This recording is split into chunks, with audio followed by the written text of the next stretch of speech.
औरत खड़ी दिखाई देती है। फिर क्या था, हरिया की तरह चंपक सेठ भी उस औरत के पास अपनी बैलगाड़ी लेकर जाता है और वो भी उसकी चिकनी चुपड़ी बातों के मोह जाल में फंस जाता है। फिर चुड़ैल उसे भी अपनी गुफा तक ले जाती है और उसका सारा सामान लेकर गुफा में गायब हो जाती है। बेचारा चंपक सेठ लाचार होकर खाली हाथ गांव लौट आता है। फिर ये उस जंगल में रोज की बात हो जाती है। जो कोई भी शहर से कुछ लेकर गांव की तरफ लौटता, वो चुड़ैल उसे बेवकूफ बनाकर उसका सारा सामान लेकर गुफा में गायब हो जाती।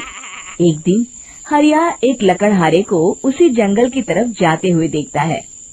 फिर हरिया उसे रोकते हुए कहता है, अरे भाई, क्यों अपनी मौत को दावत दे रहे हो?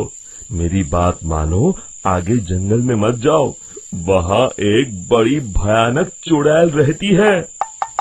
लकड़हारा हरिया की बातों को नजरअंदाज करते हुए कहता है, अरे भाई, मुझे पहले ही बहुत देर हो चुकी है, मुझे जाने दो भाई। शाम तक लकड़ियाँ काट कर शहर के बाजार में बेचना है। तुम अपनी ये कहानी किसी फुर्सत में बैठे इंसान को सुनाओ, मैं तो चला। इतना कहकर लकड़हारा वहाँ से आगे जंगल की तरफ चला जाता है। फिर अगले दिन गांव के मुखिया के घर के बाहर बहुत सारे लोग जमा हो जाते हैं। तभी हाथ में कुल्हाड़ी लिए खड़ा लकड़हारा कहता है, अरे मुखिया जी, अब आप ही हमें बचाइए उस जंगल वाली चुड़ैल से। हमारा सारा काम तो शहर से ही होता है। अरे मुखिया जी, उस चुड़ैल की वजह से तो मैं पूरी तरह बर्बाद हो गया हूँ। हम सबको मिलकर उस चुड़ैल का कोई इलाज करना पड़ेगा। तभी भीड़ में खड़ा वीरा कहता है, आप लोग चिंता मत करिए, कल से वो चुड़ैल किसी को नहीं लूट पाएगी। मेरे पास एक बहुत अच्छी तरकीब है। तभी चंपक सेठ उसका मजाक उड़ाते हुए कहता है, अरे तेरा नाम वीरा है तो क्या हुआ? तूने अभी उस चुड़ैल को देखा नहीं है? जाकर अपना काम कर, बड़ा आया। तब मुखिया जी कहते हैं, नहीं नहीं चंपक सेठ, मुझे लगता है हमें इस लड़के को एक मौका देना चाहिए। फिर सभी गांव वाले मुखिया जी की बातों से सहमत हो जाते हैं और वीरा शाम को एक बैलगाड़ी में कुछ सामान लादकर उस जंगल की ओर चल देता है।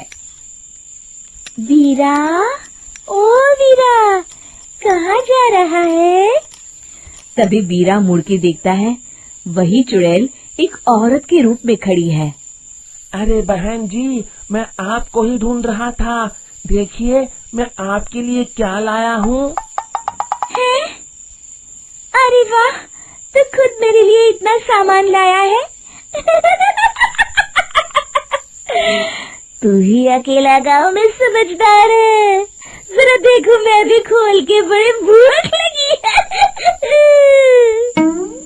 जैसे ही चुड़ैल उस सामान पर से कपड़ा हटाती है, एक भगवान शिव की तेज रोशनी उसके अंदर मूर्ति से निकलती है और चुड़ैल अपने असली रूप में आकर जलने लगती है।